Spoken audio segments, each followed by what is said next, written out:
Boa noite, turma. Boa noite, meus irmãos. Hoje eu quero compartilhar uma palavra com vocês que tem como título Deus está sempre conosco.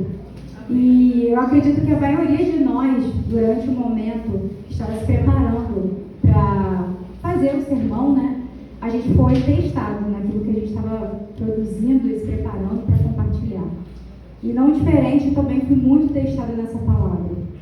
E o texto base está lá em Deuteronômio, no capítulo 31, o versículo 8, que diz assim: o próprio Senhor irá à sua frente e estará com você.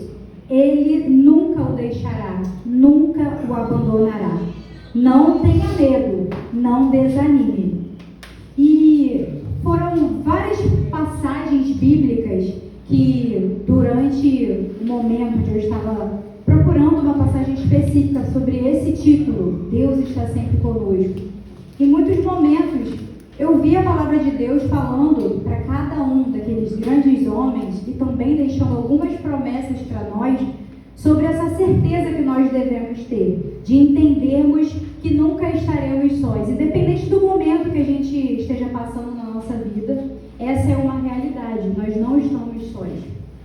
Mas muitos de nós aqui, durante a nossa trajetória cristã, ou talvez enquanto crianças, eu fui criada, nascida e criada na igreja, e existia uma musiquinha que era muito comum de cantar, que eu acho que a maioria que conhece, que falava assim: o Salvador do céu está olhando para você, cuidado. Então aquilo dali já te dava um alerta ali do cuidado. E aí a gente passou a enxergar Deus de uma forma contrária à forma que a gente realmente deveria enxergar. A gente começou a ter medo de Deus e enxergar Deus como uma figura punitiva, cruel, e cada vez que passava a gente queria menos estar perante a presença de Deus, porque a gente tinha medo dessa presença. Mas eu creio muito fortemente que hoje, nessa noite, nós seremos experimentados nessa palavra e todos nós sairemos daqui com essa certeza e com essa verdade enraizada dentro do nosso ser, de uma alegria em saber que nós temos o Senhor ao nosso lado, dentro de nós, em todo momento conosco, porque somente um ser que se preocupe, que te ama, queria estar ao seu lado, e Ele quer, e Ele está sempre com você. Então, vamos já deixar aqui essa verdade expressa. Nós nunca estamos sozinhos. Precisamos viver todos os dias da nossa vida com essa certeza e confiar que Deus é conosco. Mas aí eu te faço essa pergunta. Você em algum momento já sentiu só? Você já sentiu só, José? Você já sentiu só, pastor Marcos? Quantos momentos nós já nos sentimos só? E existem alguns momentos específicos, algumas características, né, que a gente enfrenta na nossa vida e momentos principais que fazem a gente pensar que estamos sós. E na narrativa bíblica a gente encontra alguns relatos de homens, né, mulheres de Deus que se sentiram só e em algum momento fizeram essa fatídica pergunta: onde está Deus? Quantas vezes a gente também perguntou, né, Senhor, onde o Senhor está? Será que o Senhor não está vendo o que está acontecendo? O próprio Jesus, no momento da crucificação ali, no momento onde ele estava passando por um momento sombrio, de agonia, ele mesmo exclamou: Deus meu, por que me desamparaste? Então essa questão, essa pergunta, ela pode em algum momento se manifestar na nossa vida. Só que, torno a dizer, precisamos ter essa garantia, essa certeza enraizada dentro de nós. E para falar desses 3 momentos principais, onde a gente normalmente se sente só, o primeiro deles é quando a gente está enfrentando alguma dificuldade. Eu acredito que todos nós já enfrentamos algum momento adverso na nossa vida, enfrentamos alguma dificuldade, algo que não estava previsto no nosso script de acontecer, mas a vida, ela tem a forma de seguir, Deus tem os propósitos dele para nós, e muitas vezes vamos passar por situações que fogem do nosso controle. E nesses momentos de adversidade, nesses momentos de dificuldade, são os momentos onde a gente começa a pensar que estamos sozinhos, porque para estar passando por isso daqui, certamente Deus não está comigo, Deus não está vendo isso acontecer. Mas lá em Hebreus, no capítulo 13, o versículo 5, na parte B, diz assim: não te deixarei, nem te desampararei. Ou seja, é uma promessa, nós precisamos acreditar nisso. O Senhor disse: não te deixarei, nem te desampararei.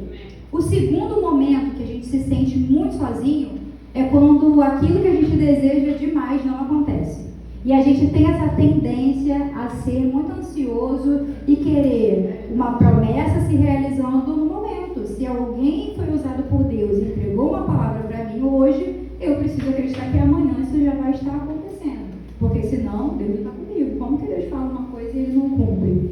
Mas existe uma verdade também que está expressa lá em Números, no capítulo 23, no verso 19, que diz assim: Deus não é homem para que minta, nem filho do homem para que se arrependa. Porventura, diria ele, não faria? Ou falaria e não o confirmaria? Então, mais uma vez, nós temos a garantia de que Deus, Ele não promete uma coisa para a gente, simplesmente se esquece, nos deixa só e aquilo nunca vai acontecer. Existe um momento, existe um tempo certo para cada propósito debaixo do céu.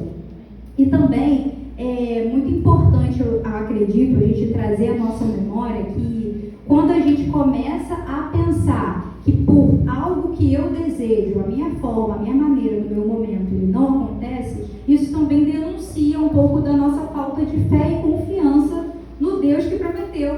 Porque nós temos também lá em Jeremias, no capítulo 29 e no verso 11, o Senhor dizendo: porque eu é que sei os pensamentos que tenho a vosso respeito, são pensamentos de paz e não de mal, para vos dar o fim que esperais. Então, por que ter esse medo? Por que achar que você está sozinho? Por que achar que porque uma situação não aconteceu, Deus falou, mas se esqueceu, Deus não está com você, Ele está te deixando sozinho? E o terceiro e último momento onde a gente começa a se sentir só, e eu posso dizer que para mim esse é um dos momentos mais perigosos, é quando a gente começa a se sentir autossuficiente. Quando a gente olha para a gente e acredita que já basta quem eu sou, aquilo que eu alcancei. E nesse momento a gente começa a se considerar sobre-humano. A gente acredita que a gente é a quarta pessoa da Trindade. Então a gente começa de uma forma muito sutil negar a existência e o cuidado de Deus. E por que não a presença de Deus? Você se sente tão autossuficiente, está tão apoiado nas suas ideias, nas suas opiniões, nas suas vontades, nos seus desejos, que já não importa mais Deus está aqui ou não. O que importa agora é o que eu penso, é o que eu faço, é aquilo que eu mesma construí, e a gente começa a construir uma imagem de Deus pra gente, e a gente começa a negar a existência e a presença do soberano Deus. E também, eu acredito que esse momento onde a gente se encontra nessa autossuficiência, a gente abre espaço para o orgulho. E onde existe o orgulho, não existe graça, gente. Então, vamos lembrar disso, que Deus, Ele resiste aos soberbos, mas Ele dá graça aos humildes. Vale a pena, então, deixar esse alerta e esse destaque aqui para todos nós. João, capítulo 15, verso 5, na parte B. Sem mim, nada podeis fazer. Amém. 2 Coríntios 12, 9, Paulo vai lá e fala: minha graça te basta, porque o meu poder se aperfeiçoa na fraqueza. É Paulo exclamando algo que o próprio Deus está dizendo. E aí ele diz: de boa vontade, pois eu me gloriarei nas minhas fraquezas, para que em mim habite o poder de Cristo. Vamos nos despir. Se algum de nós aqui nesse momento está fazendo essa autoanálise e está entendendo que talvez eu tenha chegado mesmo num momento de autossuficiência, vamos nos despir dessa roupagem velha que não traz nada de bom para a gente e entender que sem o Senhor nós não somos nada. Então, para a gente concluir, onde que está Deus, gente? Eu pergunto para vocês, onde está Deus? São tempos difíceis que nós temos enfrentado, o mundo virou de ponta cabeça, tem tanta coisa acontecendo, tanta coisa fugindo do meu controle, tem coisa que não está mais na minha mão. E onde está Deus diante disso tudo? Eu tenho algo para te dizer nessa noite, que quando parecer que as suas forças se esgotaram ou que tudo saiu do lugar, você precisa descansar mais plenamente na presença de Deus e entender que o poder dele se aperfeiçoa nas nossas fraquezas. Amém. Eu afirmo novamente, Deus está conosco, está ao nosso lado, está acima de nós e dentro de através de nós. A presença de Deus e o seu vigilante cuidado nunca vão nos abandonar. E para finalizar, Salmo 139, capítulo 139, versículo 7 até o 10, muito conhecido, a oração de Davi. Para onde eu me irei do teu espírito? Para onde eu fugirei da tua face? Se eu subir ao céu, lá tu estás. Se fizer no inferno a minha cama, eis que ali também estás. Se tomar as asas da alva, se eu habitar nas extremidades do mar, aleluia, até ali a tua mão me guiará e a tua destra me susterá. Isaías 41:10, o Senhor exclama para nós nessa noite: não temas, porque eu sou contigo. Não te assombres, porque eu sou o teu Deus. Eu te fortaleço, te ajudo e te sustento com a destra da minha justiça.